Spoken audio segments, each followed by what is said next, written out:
When I was 10, I went with my parents to this campground so they could visit their friends. They had a son who I got along with, same age.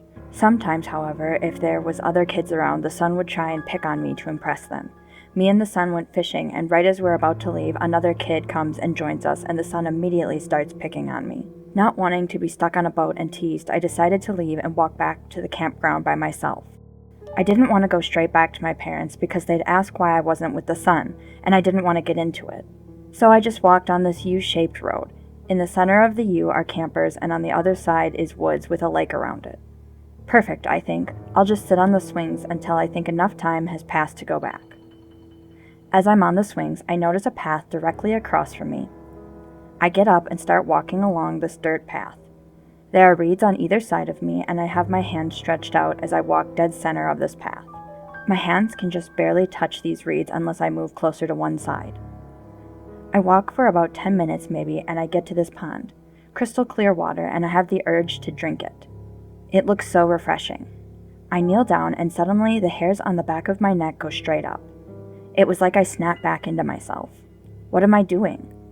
Why am I about to drink pond water? Why did I walk down this path? I start feeling really uneasy, so I turn around and start walking the same way I came. Let me clarify.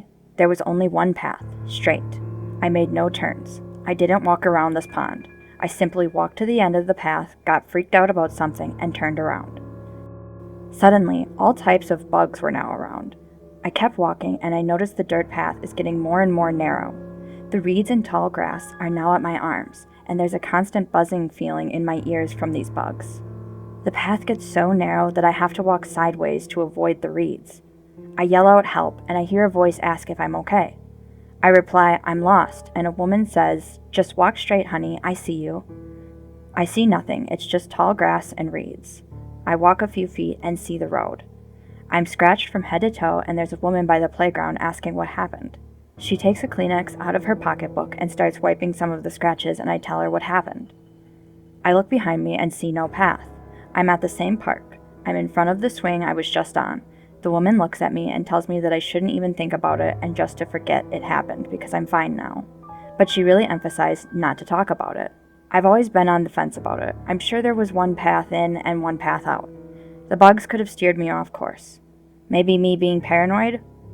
Or something more sinister that nearly trapped me for good. When I was about 8 or so, my family went up to a campsite near a lake. We went with several other families, and they brought their kids too. One thing me and this one kid would do is search the shallow areas for crawdads. As I was searching, I began to venture a ways out until the water was up to my waist. The water wasn't too clear, but it also wasn't muddy, and I could see the pale area of the shallows and the darker area where the water dropped off. But I didn't know that at the time. I ended up stepping into the darker, deeper water and began to fall in. Before I could, a pale, slender arm grabbed my leg and pushed me back to the shallows. All I saw was the arm as it sunk back into the deeper water before I skittered back to the shore. I remember it as clear as day, but nothing has ever turned up from that lake. No bodies, no drownings, nothing. My parents still think I made it up. When I was 20, I visited a town in Italy that has a number of medieval towers that you can climb. My girlfriend didn't want to climb any, so I went up one on my own and was the only person at the time doing so. It was a sunny day when I entered the tower. There was a flight of stairs that wound around the edge of the tower and no windows. Climbing the tower took, at the very most, 5 minutes. At the top of the stairs there was a ladder and a trapdoor that opened up onto the roof of the tower. When I opened it, I found the weather had changed dramatically and was overcast and threatening. I forget if there was thunder or not, but I was genuinely concerned about lightning, being at the top of a tall tower in that weather. I cautiously climbed out onto the roof just to have a quick look before going straight down. The roof was surrounded with a sort of metal cage of bars that were clearly intended to prevent anyone falling or jumping off the tower. I heard some thunder and saw electricity arc between some of the bars. Not a blinding lightning strike, just arcing. I decided that the tower was immediately going to be struck and descended as quickly as I could. At the bottom, I was surprised to find the weather was again sunny with a clear sky. My girlfriend could tell I was shaken, and was amazed when I told her that I thought maybe there had been lightning. The weather hadn't changed whilst I'd been up the tower. I've started to tell the story a couple times, but it's just too weird to expect anyone to believe. I have literally no explanation. Back in high school, I'd usually be up all hours of the night playing games. I had a large dog at the time that would sleep in my room at night. It was 2 a.m. and I was finally headed to bed, but my dog wasn't with me, so I ventured out to find him. I made my way across the house to the kitchen/dining room combo. I was standing in the only door frame that leads to that side of the house. We had an island in the kitchen with a stool that the junk mail was usually kept on. So I walk up, call for my dog, and see him walk from behind the island to behind the dining room table set, knocking all the junk mail down as he did so. I huff and flip on the light. No dog. I freak out, scramble back across the house, and end up finding him in my parents' room. I regaled the story the next day to my parents and younger sister, who often claimed to see stuff in the house. My sister pipes up and goes, "Oh, that's the tall black thing. Yeah, sometimes it likes to crawl around on all fours." About 15 years ago, I was trying to sleep when my ex got out of bed to get ready for work. He would sometimes do a workout before a shower, but for some reason he decided to do his workout in the bedroom. I was really tired and tried to keep sleeping.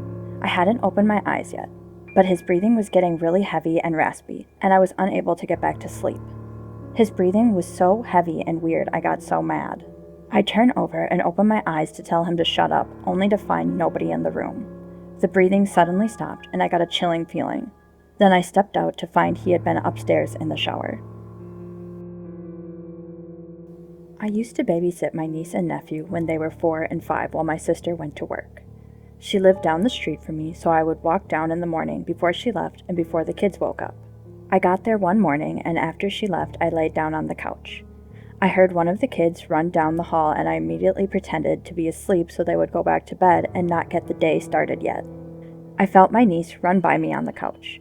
Her running stomp shook the floor, and I could hear the trinkets on the shelves shake. And I felt the wind of her blow by me. Then it was quiet, but I knew she was still there. She leaned over my ear and moved my hair out of the way and laughed in my ear. And I just thought, the audacity of this girl. And then she hid under the end table by the couch. Realizing she wasn't going to go back to bed until I woke up, I just got up and looked under the end table. There was no one there. Completely baffled at how she got up and out of the living room in literally 2 seconds without me hearing shook me. So I went down the hall to her room and was starting to freak out. My nephew was sound asleep in his bedroom, and I got to my niece's room. She was sound asleep, tucked under her covers.